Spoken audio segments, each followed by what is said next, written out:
আপনি কি আমার সঙ্গে রসিকতা করছেন? দেশে কি এখন যুদ্ধ চলছে নাকি?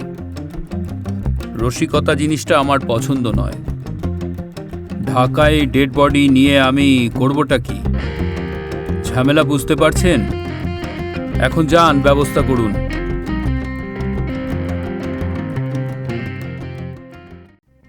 নমস্কার, আমি সুমিত। কলিকাতা প্রাইমে আজকের গল্প মন্ত্রীর হেলিকপ্টার। লেখক হুমায়ুন আহমেদ। শুনতে থাকুন। আব্দুল কাদের জোয়ারদার মন্ত্রী হওয়ার পর তিনি এই প্রথমবার গ্রামের বাড়ি যাচ্ছেন। বেড়াতে যাওয়া নয়, সরকারি সফর। গ্রামের উন্নয়ন দেখবেন, স্কুলের মাঠে একটা বক্তৃতা দেবেন, মসজিদের ভিত্তিপ্রস্তর স্থাপন করবেন, অনেক প্রোগ্রাম। নিজ গ্রামে যাবার ব্যাপারটিতে বড় রকমের জাঁকজমক করার তার খুব ইচ্ছা, কিন্তু এই ইচ্ছাটি পূর্ণ হবে কিনা বোঝা যাচ্ছে না। হেলিকপ্টারের ব্যবস্থা এখনো হয়নি। তার প্রাইভেট সেক্রেটারি সোলাইমান এখনো চেষ্টা চালাচ্ছে, কিন্তু জোয়ারদার সাহেব খুব একটা ভরসা করতে পারছেন না। সোলেমান ছেলেটি ভ্যাবলা ধরনের। আগের সিএসপিদের সেই ধারালো ভাবের কিছুই তার মধ্যে নেই। আজে বাজে সব ছেলেপুলে এখন সিভিল সার্ভিসে চলে আসছে। চেহারা দেখলে মনে হয় প্রাইভেট টিউশনি করে জীবন চালায়। একটা হেলিকপ্টারের খুবই দরকার। প্রথমবার যাচ্ছেন, সেই যাওয়াটার মধ্যে কিছু নাটকীয়তা থাকবে না? বিকট শব্দ হবে হেলিকপ্টারের, অঞ্চল ভেঙে লোকজন আসবে, তবেই না ব্যাপারটা জমবে। তিনি গম্ভীর ভঙ্গিতে হেলিকপ্টার থেকে নামবেন, পুলিশের একটা দল তাকে গার্ড অফ অনার দেবে। এইসব জিনিস গণ্ডগ্রামের লোকজন আগে দেখেনি, মুগ্ধ হয়ে দেখবে। পুলিশ কজন আসবে কে জানে? সোনাদিয়ায় পুলিশ স্টেশন নেই, তবু জনাদশেক নিশ্চয়ই থাকবে। আজকালকার পুলিশগুলোও ল্যাদা, বিনা স্ত্রীর পোশাকেই নিশ্চয়ই চলে আসবে। অথচ গার্ড অফ অনারের অনুষ্ঠানটিতে দরকার কিছু স্মার্ট পুলিশ। দেশ থেকে স্মার্টনেস উঠেই গিয়েছে। জোয়ারদার সাহেব বিরক্ত মুখে বেল টিপে পিএসকে আসতে বললেন। পিএসকে দেখে তার বিরক্তি আরো বেড়ে গেল। সে আজ এসেছে পায়জামা পাঞ্জাবি পরে। এটা কি কবি সম্মেলন? স্যার ডেকেছেন? আজ দেখি নতুন জামাইয়ের ড্রেস পরে চলে এসেছেন। পিএস দাঁত বের করে হাসল, যেন খুব মজার কথা কিছু শুনল। সোলাইমান সাহেব। জি স্যার। পায়জামা পাঞ্জাবি ড্রেসটা অফিসের কাজের জন্য ঠিক সুটেবল নয়। বিদেশে পায়জামা পাঞ্জাবি লোকজন পরে ঘুমোতে যাওয়ার সময়। এটাকে বলে স্লিপিং স্যুট। এটা তো বিদেশ নয় স্যার। জোয়ারদার সাহেব বহু কষ্টে নিজেকে সামলালেন। এই ছোকরার মুখে মুখে কথা বলার একটা বদভ্যাস আছে, আগেও লক্ষ্য করেছেন। ম্যানার্স এক বস্তু এ জানেই না। যেন মন্ত্রীর সঙ্গে কথা বলছে না, কথা বলছে ইয়ার বন্ধুর সঙ্গে। What is this? Solaiman Saheb. জি স্যার। যাবার ব্যবস্থা কি করেছেন? সব ফাইনাল করা হয়েছে স্যার। কি ফাইনাল করলেন দয়া করে বলুন তো, আমি শুনি। অবশ্যই আপনার যদি তকলিফ না হয়। কথাগুলি আঘাত করার জন্যই বলা, কিন্তু পিএস সেটা ধরতে পারল না। হাসি মুখে বলতে লাগলো, এখান থেকে ময়মনসিংহ যাব ট্রেনে করে, সেলুনের ব্যবস্থা হয়েছে। ময়মনসিংহ থেকে যাব গাড়িতে করে। গাড়ির ব্যবস্থা ময়মনসিংহের ডিসি করবেন। তার সঙ্গে কিছুক্ষণ আগেই কথা হয়েছে। হেলিকপ্টারের কি হলো? ব্যবস্থা করা যায়নি স্যার। আর্মি হেলিকপ্টার সবই এনগেজড। এনগেজড মানে দেশে কি এখন যুদ্ধ চলছে নাকি? পিএস চুপ করে রইল। জোয়ারদার সাহেব থমথমে গলায় বললেন, আপনি একজন ইনএফিসিয়েন্ট অফিসার, এটা বোধহয় আপনি নিজেও জানেন না। গাড়িতে যেতে খুব কষ্ট হবে না স্যার, রাস্তা ভালো। রাস্তা ভালো হলে গরুর গাড়ির ব্যবস্থা করে ফেলুন, পুরোপুরি দেশীয় একটা ব্যাপার হবে। মন্ত্রী গরুর গাড়িতে করে এসেছেন, নিউজ হবে। পিএস চুপ করে রইল। তাকে দেখে মনে হলো না সে খুব চিন্তিত। সামান্য একটা কাজ করতে পারেনি, অথচ তার জন্য কোনো অনুশোচনা পর্যন্ত নেই। আপনি প্রোগ্রাম ক্যান্সেল করে দিন। হেলিকপ্টার পাওয়া গেলে যাব, নয়তো যাব না। ট্রেনে মোটরে গেলে সমস্তটার দিন নষ্ট হবে। নষ্ট করার মতো সময় আমার হাতে নেই, বুঝতে পারছেন? জি স্যার। দাঁড়িয়ে আছেন কেন? চলে যান। জোয়ারদার সাহেব বিমর্ষ মুখে সিগারেট ধরিয়ে খানিকক্ষণ টানলেন। একটা ফাইলে চোখ বোলাতে চেষ্টা করলেন, কিছুতেই মন বসল না। দুপুরে লাঞ্চ খেতে গিয়ে লক্ষ্য করলেন খিদে হয়নি। মন্ত্রী হবার পর তার এই রোগ হয়েছে, খিদে হয় না, যা খান তাই বদহজম হয়ে যায়। দুদিন আগে একটা চপ খেয়েছিলেন, এখনো ঢেকুরের সাথে সেই চপের গন্ধ আসছে। কুৎসিত ব্যাপার, অথচ তিনি যে পরিশ্রম করেন না তাও নয়। সারা দিন বলতে গেলে ছুটোছুটির মধ্যেই কাটে। স্যার আসবো? জোয়ারদার সাহেব চোখ ছোট করে তাকালেন। পিএস বেটা উঁকি দিচ্ছে। একে দেখলেই এখন কেমন গা জ্বালা করছে, কথা বলতে ইচ্ছা করছে না। কিন্তু তবু তিনি সহজভাবেই বললেন, কি ব্যাপার?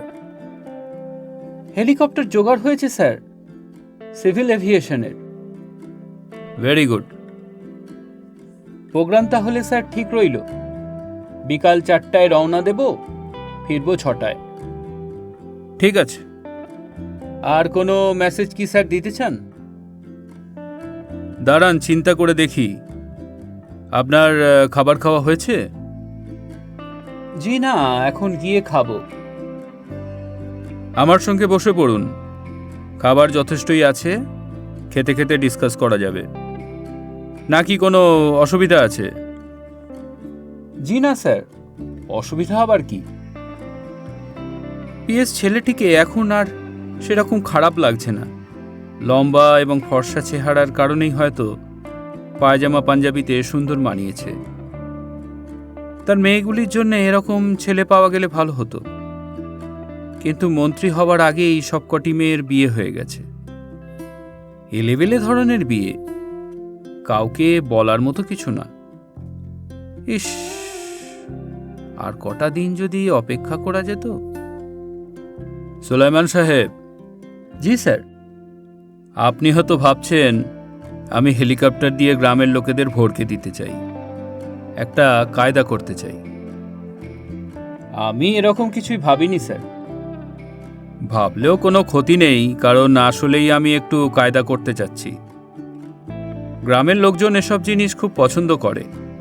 এই হেলিকপ্টারের গল্পই তারা 1 মাস ধরে করবে, করবে না? অবশ্যই করবে। ভড়ংয়ের দরকার আছে। স্বয়ং রবীন্দ্রনাথ ঠাকুর ভড়ং করেছেন, আর আমরা তো। রবীন্দ্রনাথ ঠাকুর ভড়ং করেছেন নাকি? নিশ্চয়ই করেছেন। আলখাল্লা গায়ে দিয়ে বেড়াতেন না? আলখাল্লাটাই তার ভড়ং, বুঝতে পারছেন? পারছি স্যার। আমি আর একটা কাজ করতে চাই। ফেরার সময় একজন রুগীকে ঢাকায় নিয়ে আসতে চাই চিকিৎসার জন্য। কেন স্যার? এতে ডাবল পারপাস সার্ভ হবে। নাম্বার 1, গ্রামের মানুষদের প্রতি আমার মমতা প্রকাশ পাবে। নাম্বার 2, একজন দরিদ্র ব্যক্তি হেলিকপ্টারে ঘুরবে, এই গল্প সে বাকি জীবন সবার সঙ্গে করবে। তাতে স্যার আপনার কি লাভ? সবসময় লাভ লোকসানটাকে বড় করে দেখেন কেন? হৃদয়টাকে প্রসারিত করুন, তার দরকার আছে। জি স্যার, আছে। আপনি ওয়্যারলেসে রুগী খুঁজে রাখতে বলে দিন। কি ধরনের রুগীর কথা বলবো স্যার? তার মানে যে কোনো রুগী হলেই তো হবে না, বেশ জমকালো ধরনের রুগী দরকার। আপনি নিশ্চয়ই একজন আমাশার রুগী ঢাকায় আনতে চাইবেন না। আপনি কি আমার সঙ্গে রসিকতা করছেন? জি না স্যার। করবেন না, রসিকতা জিনিসটা আমার পছন্দ নয়। এখন যান, ব্যবস্থা করুন। লাঞ্চের জন্য ধন্যবাদ স্যার।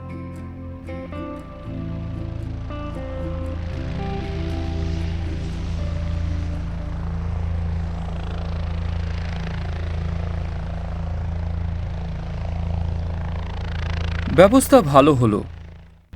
জোয়ারদার সাহেব যা আশা করেছিলেন তার চেয়ে বেশ ভালো। লোকে লোকারণ্য, সবাই নিশ্চয়ই হেলিকপ্টার দেখতে আসেনি, কেউ কেউ বক্তৃতাও শুনতে এসেছে। তিনি একটি চমৎকার বক্তৃতা দিলেন।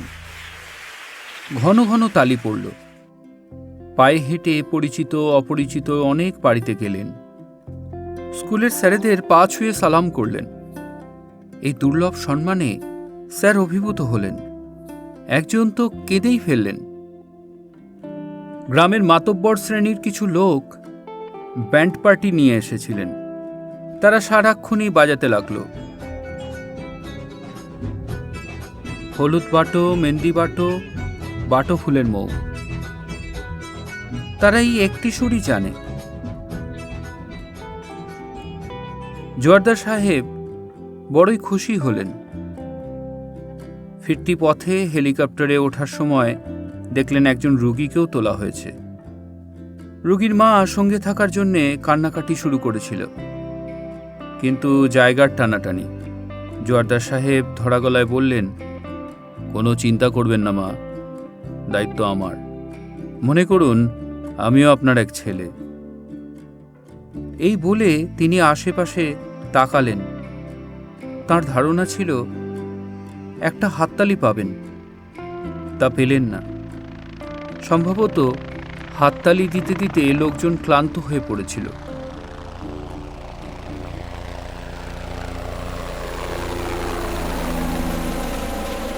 হেলিকপ্টার ছেড়ে দিল। মিনিট 10 যাওয়ার পর পিএস মুখ কালো করে বলল, একটা ঝামেলা হয়ে গেছে স্যার। জোয়ারদার সাহেব বিরক্ত মুখে বললেন, কি ঝামেলা? রুগী তো স্যার খাবি খাচ্ছে। খাবি খাচ্ছে মানে? বড় বড় করে শ্বাস টানছে। অবস্থা দেখে মনে হচ্ছে ঢাকা পৌঁছবার আগেই কিছু একটা হয়ে যাবে। ঘাটের মড়া তুলে দিয়েছে স্যার। ঘাটের মড়া তুলে দিয়েছে তো আপনারা ছিলেন কোথায়? দেখতে পারলেন না? পিএস চুপ করে গেলেন। ঢাকায় ডেড বডি নিয়ে আমি করবটা কি? ঝামেলা বুঝতে পারছেন না পারছেন না? পারছি স্যার। বিরাট একটা কেলেঙ্কারি হয়ে যাবে। কেলেঙ্কারির কি আছে স্যার? আপনি চেষ্টা করেছিলেন, সেটাই বড় কথা। এই ডেড বডির ঝামেলার কথা ভাবেন, এটা আবার গ্রামে ফেরত পাঠাতে হবে না? রুগী ঘর ঘর শব্দ করছে। হেলিকপ্টারের পাখার আওয়াজ ছাপিয়েও সে শব্দ কানে আসছে। হঠাৎ করে সেই শব্দ থেমে গেল। জোয়ারদার সাহেব তিক্ত গলায় বললেন, মরে গেল নাকি? জি না, এখনো শ্বাস টানছে, তবে প্রায় হয়ে এলো। জোয়ারদার সাহেব মুখ বিকৃত করে বললেন, হাঁ করে বসে আছেন কেন? কি করবেন বলুন।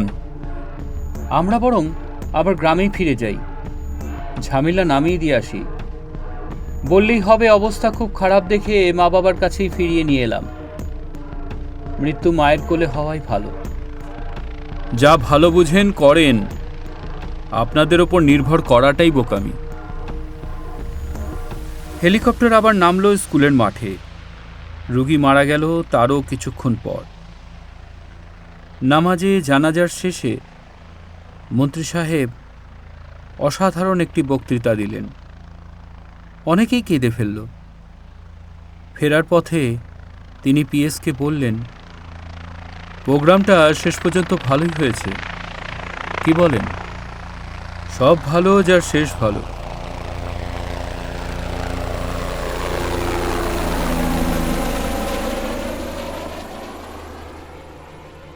মন্ত্রীরা ভড়ং ছেড়ে কোনো কায়দা না করে জনসেবায় মনোযোগ দিলে জনসাধারণের প্রভূত উন্নতি হয়। এই বিষয়টি তারা যত তাড়াতাড়ি বোঝেন ততই সমাজের মঙ্গল। গল্প কেমন লাগছে অবশ্যই মন্তব্য করে জানাবেন।